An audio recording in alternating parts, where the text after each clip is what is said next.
La santé au naturel avec Olivier, notre naturopathe. Bonjour Olivier. Bonjour Hervé. On va quand même préciser aux auditeurs que cette chronique va être divisée en deux parties. Oui, il y a beaucoup de choses à dire en fait sur l'alimentation. C'est toujours un sujet vaste. Donc là, oui, on parle beaucoup. C'est clair. Et la seconde, on abordera les vitamines. Voilà, on va se concentrer un peu plus sur les vitamines dans la deuxième partie. Alors paraît-il que notre alimentation joue sur notre durée de vie. Oui, aujourd'hui, on va parler notamment de l'alimentation et comment on creuse sa tombe avec ses dents. C'est original ça. N'est-ce pas? Tout à fait. Mais c'est bon, l'alimentation en naturopathie, c'est imparable. On est ce qu'on mange et forcément, si on mange mal, il va y avoir des conséquences et ça peut avoir des conséquences assez mauvaises, on va dire. Donc oui, on va parler donc comment on creuse notre tombe avec nos dents. Et pour ça, je vais m'inspirer un petit peu d'un film que peut-être il y en a qui ont vu. C'est le film qui s'appelle Super Size Me. Le réalisateur, c'était Morgan Spurlock. C'est un documentaire en fait. Et pour réaliser ce documentaire, donc le réalisateur s'était astreint à un régime particulier. Pendant 1 mois, il faisait ses 3 repas quotidiens chez McDonald's. Oula, ça fait peur. 3 repas par jour. Donc il devait manger chaque plat présenté chez McDonald's au moins une fois. Il devait manger que les aliments qui figuraient sur le menu. L'eau en bouteille est au menu, donc il buvait de l'eau quand même. Il devait prendre l'option super size, donc taille maximum pour tout ce qu'il mangeait, à chaque fois qu'on lui proposait. Donc vraiment, il suivait le régime McDonald's. Et il devait pratiquer la marche comme un Américain typique, c'est-à-dire 5000 pas par jour. Voilà le régime qui s'est astreint pendant 1 mois. Au bout de 21 jours, les médecins étaient inquiets. Il avait des symptômes d'infarctus, donc ils lui ont vivement conseillé quand même d'arrêter. Il a voulu quand même aller plus loin, il a continué, il a été jusqu'à ses 30 jours. Il a pris 11 kilos à peu près. En 30 jours. En 30 jours, 11 kilos. Donc si on veut prendre du poids, ça peut être un régime intéressant. Bon, il y a quand même des conséquences parce que forcément tous ces paramètres sanguins ont un petit peu changé. Le foie était un peu HS. Le cholestérol était, lui, par contre, en pleine forme. Et pour retrouver sa santé normale, on va dire, il a fallu 14 mois. Ah oui, d'accord. Donc, c'est plus facile à monter qu'à descendre. Exactement. Alors. Et c'est intéressant parce que ça montre aussi que pour réparer les dégâts, ça ne se fait pas instantanément. Ça peut prendre des fois même plus de temps que ce qu'il a fallu pour le construire. En 1 mois, il a construit une mauvaise santé. 14 mois pour réparer. Donc voilà un petit peu les conséquences d'une alimentation. Les auditeurs, ils vont réfléchir aussi un petit peu à ça lorsqu'ils vont rentrer au McDo. Oui, tout à fait. Donc oui, aujourd'hui, on a une alimentation beaucoup trop riche en calories et beaucoup trop pauvre en vitamines, en minéraux, en fibres.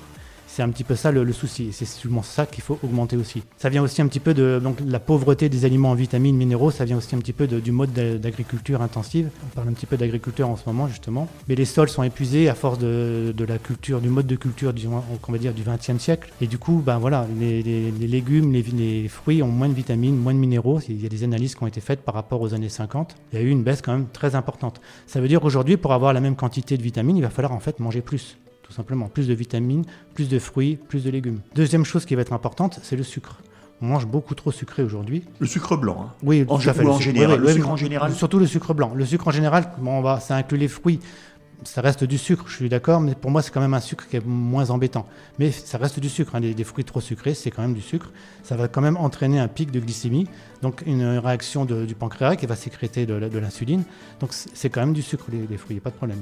Et c'est justement ça, ce pic d'insuline et cette gestion du sucre, il va y avoir en fait un effet yo-yo dans notre système sanguin. C'est le cercle infernal du sucre. Quand on est un peu fatigué, on prend du sucre, ça fait un pic de glycémie, donc on est en pleine forme, on se sent bien. Non, mais c'est éphémère le sucre. C'est éphémère, tout à fait, parce que dès que le pancréas détecte le taux de sucre, détecte les glycémies élevées, il sécrète de l'insuline. L'insuline fait rentrer le sucre dans les cellules. Quand le sucre est rentré dans les cellules, forcément, il est métabolisé, ça fabrique de l'énergie.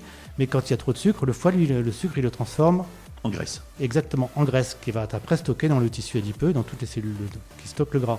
Donc on va prendre du poids avec ce sucre. Et quand le sucre a été métabolisé, la glycémie baisse, on a un coup de fatigue. Qu'est-ce qu'on a envie de faire ? On remange sucré. On reprend un petit peu de sucre, exactement. Et c'est pour ça qu'on a cet effet yo-yo avec le sucre. Et ça, par contre, très embêtant, parce que ça va fatiguer beaucoup le foie, ça va fatiguer le pancréas. Ça va être en fait très très mauvais, ça va déminéraliser. Le sucre nous déminéralise parce que ça acidifie. Ça fait fonctionner aussi toute la mécanique, la machinerie et le métabolisme des cellules.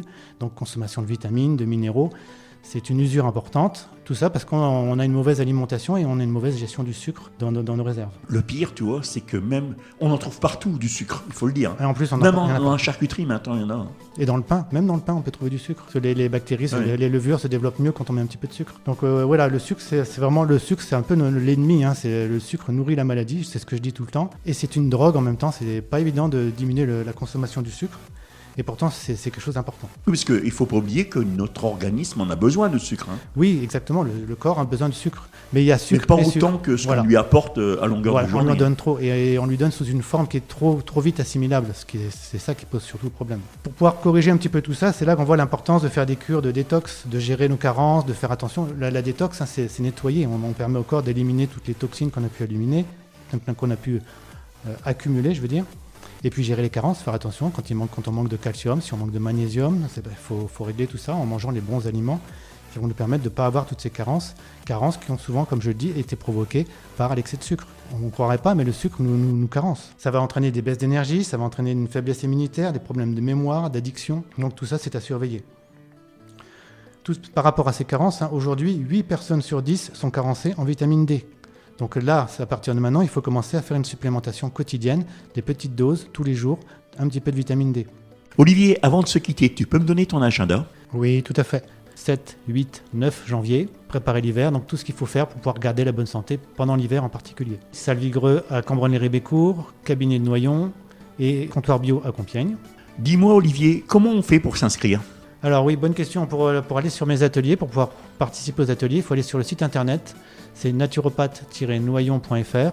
Et là, vous aurez la liste de tous les ateliers, un descriptif et un bouton pour pouvoir vous inscrire en ligne directement. Avant de se quitter, tu peux me dire où est-ce que tu consultes ? Oui, tout à fait. En fait, j'ai 2 adresses. Je consulte sur Noyon et sur Compiègne. Alors, sur Noyon, le cabinet est rue de l'Évêché. Donc, c'est derrière la cathédrale, à côté de l'hôtel de Cèdre. Et le deuxième cabinet, sur Compiègne, là, c'est 5 place Choiseul. C'est à l'ancienne école d'état-major. Et avant, on prend rendez-vous. Oui, tout à fait. De toute façon, c'est pas la peine de venir comme ça, il faut m'appeler avant. Donc au téléphone 06 28 05 72 44.